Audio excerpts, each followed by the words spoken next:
Party ఆంధ్రులకు BJP చేస్తున్న ద్రోహానికై ఆంధ్ర రాష్ట్రంలో ఉన్న పాలకపక్షం వైసీపీ, ప్రతిపక్షం తెలుగుదేశం పార్టీ ఆంధ్రులకు చేస్తున్న ద్రోహానికై వాళ్ళ హక్కులను కాలరాస్తున్నందుకై ఇక్కడ ఢిల్లీ మహానగరంలో ఆంధ్రప్రదేశ్ కాంగ్రెస్ పార్టీ మహాధర్నా చేస్తుంది. ఇది BJP party 2014 manifesto. BJP party రాష్ట్ర విభజన జరిగిన రోజున రాష్ట్ర విభజనకు ఏకీభవించింది. విభజన జరిగిన తర్వాత కాంగ్రెస్ పార్టీ 5 సంవత్సరాలు స్పెషల్ కేటగిరీ స్టేటస్ ఇస్తాము అంటే లేదు 10 సంవత్సరాలు ఇస్తాము అని చెప్పారు ఆ రోజు మోడీ గారు, బీజేపీ నాయకులు. బీజేపీ పార్టీ 2014 మేనిఫెస్టోలో చెప్పిన అంశాలు special category status period from 5 years to 10 years. Polavaram project as a national multi-purpose project. Linking of rivers to provide irrigation and drinking water to all regions. Implementation of Swaminathan Committee recommendations. Special incentives for increasing power generation by at least 1000 megawatt per year. Development of Vizag-Chennai Industrial Corridor. Separate IT investment regions in coastal Andhra and Rayalaseema regions.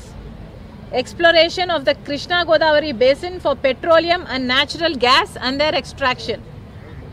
Development of Vizag, Vijayawada, Tirupati airports to international standards. Decentralized administration and restructuring of existing 13 revenue districts into 25 districts.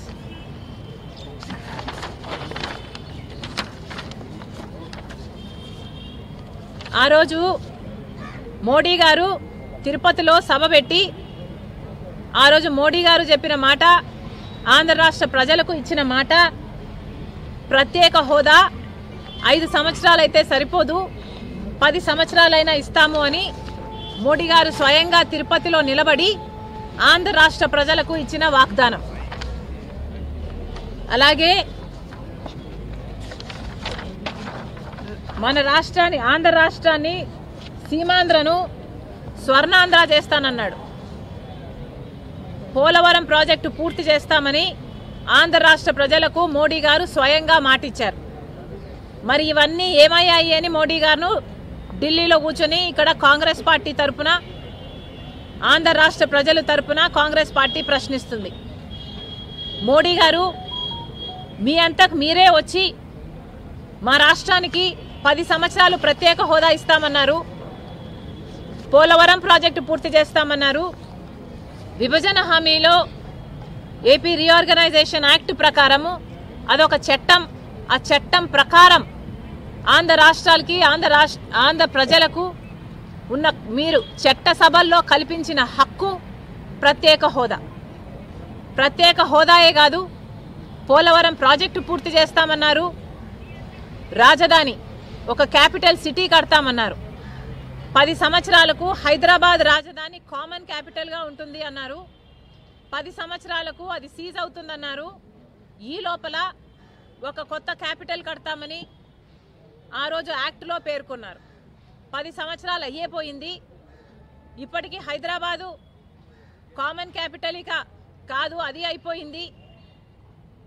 కానీ ఆంధ్రులకు చూస్తే కనీసం ఒక city ఉందా, మాకు ఇది capital అని చెప్పుకోవడానికి ఏదైనా ఉందా అంటే అది కూడా లేకుండా పోయింది. అంతేకాదు కడపలో స్టీల్ ఫ్యాక్టరీ నియమిస్తామన్నది చట్టం చేశారు. అంతేకాదు వైజాగ్లో రైల్వే జోన్ నిర్మిస్తామని చెప్పారు, దుగ్గిరాజపట్నంకి పోర్ట్ నిర్మిస్తామని చెప్పారు, special economic package for north Andhra and Rayalaseema అని చెప్పారు, Vizag to Chennai industrial corridor అని చెప్పారు. ఇవన్నీ యాక్ట్లో పేర్కొన్న అంశాలు. అంటే ఇవన్నీ చట్టంలో పేర్కొన్న అంశాలు. ఆంధ్ర రాష్ట్రానికి ఆంధ్ర ప్రజలకు చేయాల్సిన అంశాలు భారతదేశము ఒక చట్టం చేసి పార్లమెంటులో క్యాబినెట్లో అది పాస్ చేసి ఇది చట్టం చేసిన విషయం. కానీ ఈరోజు అధికారంలో బీజేపీ పార్టీ ఉంది. బీజేపీ పార్టీకి ఇన్ని వాగ్దానాలు ఇచ్చి కూడా ఎలక్షన్లప్పుడు మా దగ్గరికి వచ్చి మా ఓట్ల కోసం మీరు పెట్టిన మీటింగ్లలో దంచి చెప్పారు. ఇవేవి నిలబెట్టుకోకపోగా ఆంధ్ర రాష్ట్ర ప్రజలకు ఈరోజు ద్రోహం చేస్తూ ఆఖరికి విశాఖ స్టీలుని కూడా ప్రైవేటైజ్ చేసే ప్రమాదం ఉంది అంటే, అంత భయాందోళన మీరు కలిగిస్తున్నారు అంటే ఇంకా మీరు నాయకులు ఎలా అవుతారు, అసలు మీది పరిపాలన ఎలా అవుతుంది అని ఆంధ్ర రాష్ట్ర ప్రజలు అడుగుతున్నారు. గుర్తుపెట్టుకోవాల్సిన విషయం ఏమిటంటే, ఆంధ్ర రాష్ట్ర ప్రజలు ఒక్క సీటు కూడా బీజేపీ పార్టీకి ఇవ్వలేదు, ఒక ఎమ్మెల్యే కూడా బీజేపీ పార్టీకి ఇవ్వలేదు, ఒక ఎంపీ కూడా బీజేపీ పార్టీకి ఇవ్వలేదు. అయినా కూడా ఈరోజు బీజేపీ పార్టీ ఆంధ్ర రాష్ట్రంలో రాజ్యం ఏలుతుంది. ఎందుకంటే ఇంతకు ముందున్న ముఖ్యమంత్రి చంద్రబాబు గారైనా ఇప్పుడున్న ముఖ్యమంత్రి జగన్మోహన్ రెడ్డి గారైనా బీజేపీ పార్టీకి పూర్తిగా గులాంగిరి చేస్తున్నారు. కాబట్టి మొత్తం ఆంధ్ర రాష్ట్రాన్ని మోడీకి బానిసలుగా చేసే ప్రయత్నం చేస్తున్నారు. ఇది ఎక్కడి న్యాయం అని అడుగుతున్నాం. చంద్రబాబు గారు స్పీకర్లో పెట్టారు. చంద్రబాబు గారు స్వయంగా చెప్పిన మాట, how do I play this? చూసినప్పుడు మనం స్పెషల్ స్టేటస్ ఇవ్వాలి. 5 సంవత్సరాలు ఇచ్చారు. నేను నరేంద్ర మోడీ గారు కోరుతున్నా, 15 సంవత్సరాలు ఇవ్వండి. 5 సంవత్సరాల్లో ఇండస్ట్రీ అవ్వాలంటే 2-3 ఏళ్ళు అవుతుంది. అది ప్రారంభమయ్యే లోపల ఆ స్టేటస్ పోతే మళ్లీ అభివృద్ధి ఆగిపోతుంది. అందుకని కనీసం 15 సంవత్సరాలు స్పెషల్ స్టేటస్ ఇవ్వమని చెప్పి వారిని కోరుతున్నా. ఈరోజు మన ఖర్చులున్నా నమ్మి అలసిపోయాము అని చెప్పండి. ఇక ఎవరిని ఇప్పుడు ముఖ్యమంత్రి జగన్మోహన్ రెడ్డి ప్రతి ఓటు మనమే తెచ్చుకుందాం. ప్రతి ఓటు వైఎస్ఆర్ కాంగ్రెస్ పార్టీకే పడేట్టుగా మనమంతా కూడా గ్రామాలలో చెప్పుకుందాం. 25కి 25 ఎంపీ స్థానాలు మొత్తం మనమే పెట్టుకుందాం. మనకే 25కి 25 ఎంపీ స్థానాలు మనమే తెచ్చుకున్న తర్వాత ఆ తర్వాత కేంద్రంలో ఎవరు ప్రధానమంత్రి కావాలనుకున్నా కూడా వాళ్ళకి మనం చెప్పేది ఒకటే, ఎప్పుడో చేస్తాము అనంటే మేము నమ్మం. నువ్వు సంతకం పెట్టు, ఆ తర్వాత మేము మద్దతు ఇస్తాము అని చెప్పి చెబుతాం. 25కి 25 ఎంపీ స్థానాలు మనమే తెచ్చుకుందాం. ఆ తర్వాత ప్రత్యేక హోదా ఎలా రాకుండా పోతుందో కూడా గట్టిగా చూస్తామని చెప్పి కూడా చెప్పండి.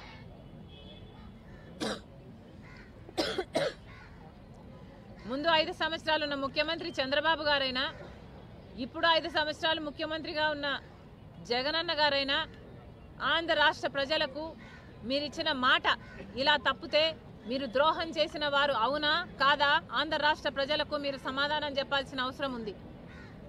ఈరోజు బీజేపీ పార్టీ ఆంధ్ర రాష్ట్రాన్ని మరీ హీనంగా, కనీసం ఆంధ్ర రాష్ట్ర ప్రజలని మనుషులుగా కాదు పురుగులుగా చూస్తున్నా కూడా మీ అందరూ అంటే మొత్తం అంతమంది ఎంపీలు అంటే 25 ఎంపీలు ఉన్నారు ఆంధ్ర రాష్ట్రానికి. మొత్తం 25 ఎంపీలకు మొత్తం అందరూ బీజేపీకే గులాంగిరి చేస్తున్నారు, బీజేపీకే బానిసలయ్యారు. ఎందుకు అని అడుగుతున్నాం. పోనీ బీజేపీ పార్టీ మనకేదైనా మేలు చేస్తుంటే మీరు ఇంతగా బీజేపీ పార్టీకి గులాంగిరి చేసినా ఆంధ్ర రాష్ట్ర ప్రజలు ఏమీ అనుకునేవారు కాదు. కానీ మనకు పోలవరం అవసరం లేదా? మరి మనం పోలవరం ఇవ్వకపోయినా మీరు ఎందుకు బానిసలుగా అయ్యారో మీరు ఆంధ్ర రాష్ట్ర ప్రజలకు సమాధానం చెప్పాలి. మనకు ఒక రాజధాని ఇవ్వకపోయినా మీరు ఎందుకు బీజేపీకి గులాంగిరి చేస్తున్నారో ఆంధ్ర రాష్ట్ర ప్రజలకు సమాధానం చెప్పాలి. ప్రత్యేక హోదా అన్నది మనకు సంజీవిని లాంటిది అని ఈ నాయకులే చెప్పారు. ప్రత్యేక హోదా కోసం పెద్ద పెద్ద ఉద్యమాలు చేశారు, పెద్ద పెద్ద దీక్షలు చేశారు, పెద్ద పెద్ద మీటింగ్లు చెప్పారు, దంచి చెప్పారు ఒక్కొక్కరు. మరి ఇప్పుడు ఏమైంది అని అడుగుతున్నాం. ప్రత్యేక హోదా ఎంత ముఖ్యమో ఈ నాయకులకి తెలియదు అని కాదు, ఈ నాయకులకు మొత్తం తెలుసు. ప్రత్యేక హోదా ఉంటే ఉత్తరాఖండ్లో 2000 పరిశ్రమలు వచ్చాయి, హిమాచల్ ప్రదేశ్లో 10,000 పరిశ్రమలు వచ్చాయి. ఇలా పరిశ్రమలు వస్తే, ఇన్ఫ్రాస్ట్రక్చర్ పెరిగితే, ఎకానమీ గ్రోత్ ఉంటే మన బిడ్డలకు ఉద్యోగాలు వస్తాయి, భవిష్యత్తు బాగుంటుంది. కానీ అవి ఏవి వీలు లేకుండా ఈరోజు ప్రత్యేక హోదా ఊసే లేకుండా పోయింది అంటే అయినా కూడా మొత్తం ఇంతమంది ఎంపీలు బీజేపీకే ప్రతి అంశంలోనూ బీజేపీకే సపోర్ట్ ఇస్తున్నారు అంటే ఎందుకో మీరు ప్రజలకు సమాధానం చెప్పాలి. మీ మధ్య ఉన్న ఒప్పందం ఏమిటో ప్రజలకు సమాధానం చెప్పాలి. ఎందుకు బీజేపీకి ఇంతగా అమ్ముడుపోయారో ప్రజలకు సమాధానం చెప్పాలి. ఎందుకని మీరు ఇంతగా బీజేపీకి బానిసలుగా తయారయ్యారో ప్రజలకు సమాధానం చెప్పాలి.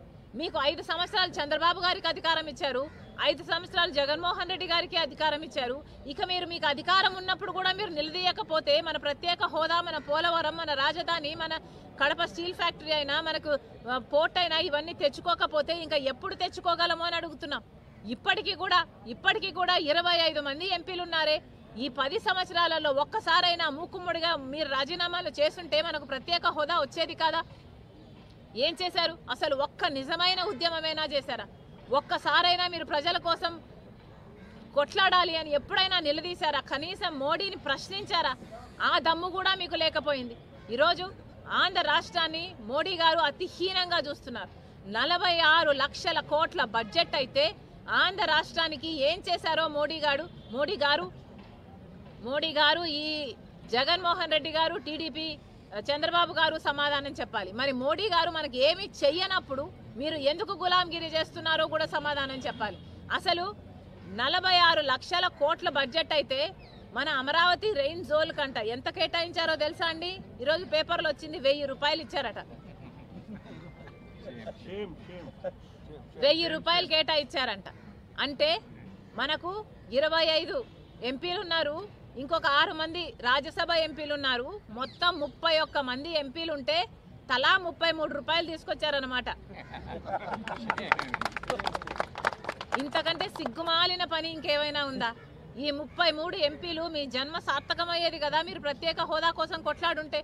కనీసం ఒక్కసారైనా ప్రశ్నించారా? ఒక్కసారైనా మీరు కొట్లాడారా? ఒక్కసారైనా మీరు గొంతు విప్పారా? ప్రత్యేక హోదా ఎంత అవసరమో మీకు తెలిసి కూడా ప్రజల చేత మీరు ఓట్లేయించుకున్నారు అన్న ఇంగితం కూడా లేకుండా, కనీసం ఆ ప్రజలకు కనీస కృతజ్ఞత అయినా లేకుండా మీ స్వలాభం కోసము ప్రజలను తాకట్టు పెట్టారంటే ఇంకా మిమ్మల్ని నాయకులు అని ఎలా అనుకోవాలి? మళ్ళీ చెప్తున్నా, ప్రత్యేక హోదా ఆంధ్ర రాష్ట్రానికి చాలా అవసరం. కాంగ్రెస్ పార్టీ ప్రత్యేక హోదా కోసం మొదటి నుంచి కొట్లాడుతూనే ఉంది. కోటి సంతకాలు సమకూర్చింది ప్రత్యేక హోదా కోసం కాంగ్రెస్ పార్టీ. ప్రతి సంవత్సరం బీజేపీ పార్టీ ప్రధానమంత్రికైనా, అటు హోంమంత్రికైనా, అటు ఫైనాన్స్ మినిస్టర్కైనా లెటర్లు ఇస్తూనే ఉన్నారు. ఎక్కడ వీలైతే ఎక్కడ చేతనైతే అక్కడ సభలు పెడుతూనే ఉన్నారు, ప్రత్యేక హోదా కోసం కొట్లాడుతూనే ఉన్నారు. కానీ ఆంధ్ర రాష్ట్రంలో కాంగ్రెస్ పార్టీకి బలం లేకపోవడం వల్ల ఈరోజు కాంగ్రెస్ పార్టీ ఒక ధర్నా చేసి మేము చెప్పాల్సి వస్తుంది తప్ప సభల్లో చెప్పే ధైర్యం, సభల్లో చెప్పే అధికారం మాకు లేకపోయింది. కానీ ఈ రోజుటి వరకు కూడా స్టేట్ అసెంబ్లీకైనా కూడా, ఇక్కడ సెంట్రల్లో లోక్సభ అయినా కూడా మీరు స్టేట్ రిప్రజెంటేటివ్స్ అయ్యుండి, ఎమ్మెల్యేలు అయ్యుండి, ఎంపీలు అయ్యుండి మీరు ఎందుకు గొంతు విప్పడం లేదో ఆంధ్ర రాష్ట్ర ప్రజలకు సమాధానం చెప్పాలి. అంతేకాదు రాహుల్ గాంధీ గారు మరి ముఖ్యంగా చెప్పడం జరిగింది, ఆంధ్ర రాష్ట్రానికి న్యాయం జరగాల్సిన అవసరం ఉంది. రాహుల్ గాంధీ గారు ప్రధానమంత్రి అయిన వెంటనే మొట్టమొదటి సంతకం ఆంధ్ర రాష్ట్రానికి ప్రత్యేక హోదా మీద పెడతానని మాట ఇచ్చారు. ఈరోజు ప్రత్యేక హోదా పట్ల ఎవరికైనా చిత్తశుద్ధి ఉంది అంటే అది ఒక కాంగ్రెస్ పార్టీకి మాత్రమే ఉంది అన్నది నిజం. మేము ప్రత్యేక హోదా కోసం కొట్లాడుతూనే ఉంటాము. ఈ ధర్నాతో ఆగేది కాదు. ఇది ప్రత్యేక హోదాయే కాదు, యాక్టులో రూపొందించిన అన్ని అంశాలు, పోలవరం అయితేనేమి, కడప స్టీల్ ఫ్యాక్టరీ అయితేనేమి, పోర్ట్ అయితేనేమి, రాజధాని అయితేనేమి, ఇలాంటి ప్రతి ఒక్కటి మేము సాధించుకునేంత వరకు కాంగ్రెస్ పార్టీ విశ్రమించదు. మేము కొట్లాడుతూనే ఉంటాం, ఎంతవరకైనా వెళ్తాం. మళ్ళొక్కసారి ఇక్కడ ఢిల్లీ నగరంలో కూర్చొని ధర్నా చేస్తున్నాం. ఈరోజు కాంగ్రెస్ పార్టీ నిన్న ప్రెసిడెంట్ చేస్తున్న అడ్రస్లో, పార్లమెంటరీ అడ్రస్లో మీరు ప్రత్యేక హోదా గురించి మాట్లాడండి అని అడిగితే కనీసం లెక్క కూడా పెట్టలేదు. అంటే ప్రెసిడెంట్ అడ్రస్లో ఆంధ్ర రాష్ట్రం గురించి అసలు లెక్కే పెట్టలేదు, అసలు మెన్షనే చేయలేదు. అంటే మీకు ఎంత ప్రేమ ఉందో అర్థమవుతూనే ఉంది ఆంధ్ర రాష్ట్ర ప్రజలంటే బీజేపీకి కానీ, ఆ బీజేపీకి సపోర్ట్ చేస్తున్న వైసీపీకి కానీ, తెలుగుదేశం పార్టీకి కానీ. ఈరోజు మళ్ళీ కాంగ్రెస్ పార్టీ ఒక అడ్జర్న్మెంట్ మోషన్ మూవ్ చేస్తుంది. సోమవారం అది వస్తే బాగుంటుంది. దాంట్లో స్పెషల్ స్టేటస్ గురించి డిస్కషన్ కోసం అడ్జర్న్మెంట్ మూవ్ చేసింది ఈరోజు కాంగ్రెస్ పార్టీ. దానికి కూడా అన్ని పార్టీలు మద్దతు ఇవ్వాలి. ఒక వైసీపీ తెలుగుదేశం పార్టీ అయితే కుమ్ముడిగా రాజీనామాలు చేయండి. ఇంతమంది ఎంపీలు ఉన్నారు ఇక్కడ, అంతమంది ఎమ్మెల్యేల మీ బలం ఉంది అక్కడ. మరి మీరు ఇంత ఉండి కూడా మీరు ప్రజలకు ఏం చేయకపోతే మీరు అసలు నాయకులు కాదు, మీకు అసలు ప్రజల పట్ల చిత్తశుద్ధి లేదనే అనుకోవాలి. Thank you.